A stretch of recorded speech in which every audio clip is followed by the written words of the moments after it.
শওকত মোল্লার ছেলে ইমরান মোল্লার ক্যাফেতে চলল বুলডোজার। বৃহস্পতিবার সকাল থেকে ক্যানিংয়ের মৌখালীতে ক্যাফে ভাঙার কাজ শুরু করল প্রশাসন।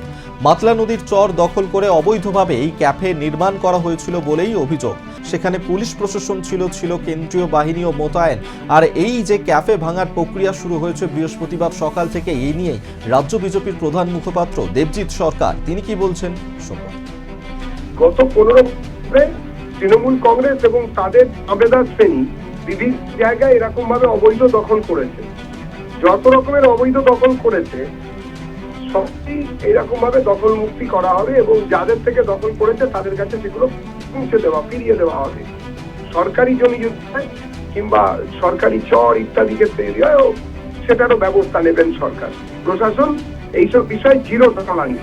যাদের এখনো ধরা পড়েনি বা যাদের এখনো পাওয়া যায়নি তাদেরও পাওয়া যাবে, তাদেরও দখলদার দিয়ে মুক্তি হবে।